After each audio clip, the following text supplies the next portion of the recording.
Hello friends, आज आली आहे घरी माझी मम्मी. तर आज मी डिसाईड केलेलं आहे की इव्हिनिंगच्या नाश्त्याला काहीतरी स्पेशल करायचं आहे. तर आज मी छोले भटुरे बनवणार आहे.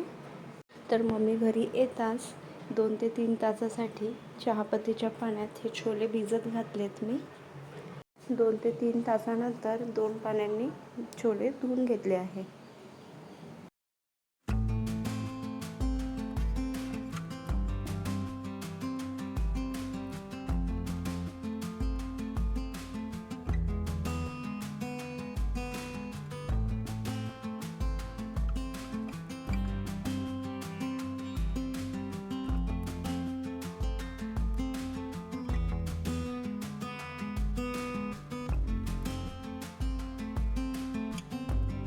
आता हे छोले मी कुकरमध्ये घातले. त्याचबरोबर 2 ग्लास पाणी ॲड केलेलं आहे.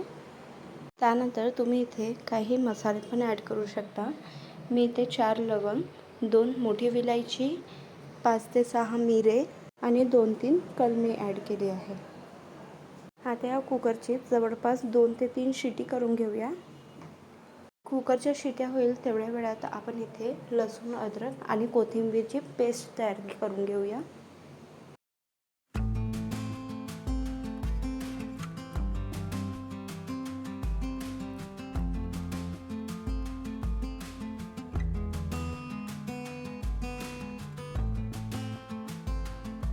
अद्रक, लसूण, कोथिंबीरची पेस्ट तयार झाली आहे आणि कुकरच्या शिट्याही झालेल्या आहेत.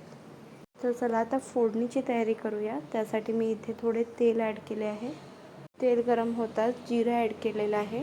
जिरं तडतडलं की लगेच आपल्याला हे ड्राय मसाले ॲड करायचे आहे. पण त्याआधी 2-3 तेजपान ॲड करूया. इथे मी मसाल्यांची क्वांटिटी कमीच घेतलेली आहे, कारण शिटी करताना मी कुकरमध्ये सुद्धा हे ड्राय मसाले ॲड केले होते. आता बारीक चॉप केलेला कांदा ॲड करायचा आहे. कांदा ट्रान्सपरंट फॉर्ममध्ये येईपर्यंत याला परतून घ्यायचं आहे. तर आता इथे कांद्याला 1 ते 2 मिनिट परतून घेतल्यानंतर आपण तयार केलेली अद्रक, लसूण आणि कोथिंबीरची पेस्ट ॲड करायची आहे. ही पेस्ट तुम्ही ग्रेव्ही किती करणार आणि किती घट्ट करणार त्यानुसार तुम्हाला पेस्ट ॲड करायची आहे.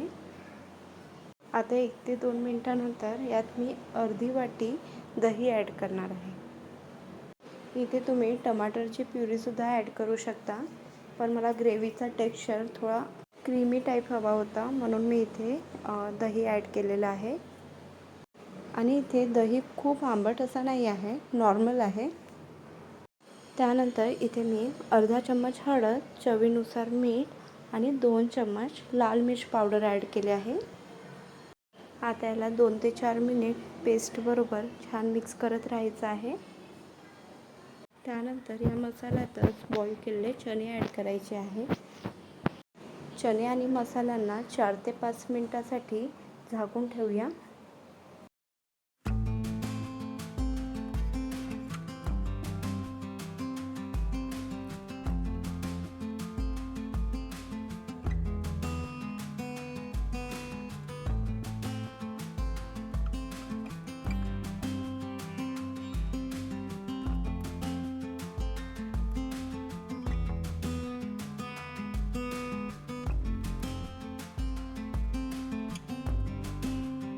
चणे झाकून ठेवून 4 ते 5 मिनिट झालेत. आता यात वाटेल तेवढं आपल्याला पाणी ॲड करायचं आहे.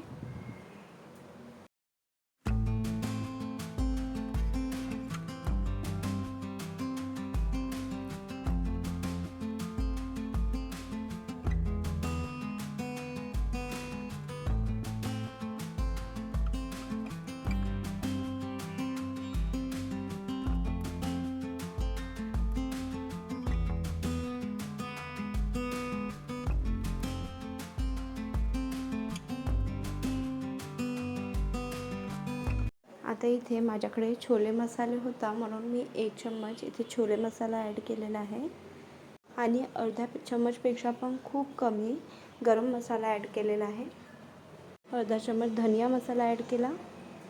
सगळे मसाले मिक्स झाले की लगेच आपण बारीक चॉप केलेला कोथिंबीर ॲड करूया. तुम्ही इथे छोले मसाले स्किप केला तरी चालेल, कारण आपण ॲड केलेला ड्राय मसाल्यांचा अरोमा इतका छान येतो आहे ना की तुम्हाला छोले मसाला ॲड करायची काही गरजच वाटणार नाही। इथे आपले छोले बनवून तर तयार झालेच आहे, पण त्याचबरोबर मी इथे टमटम असे फुगलेले भटुरेसुद्धा बनवले आहे आणि या भटुरेची रेसिपी मी तुमच्यासोबत नक्कीच शेअर करेल।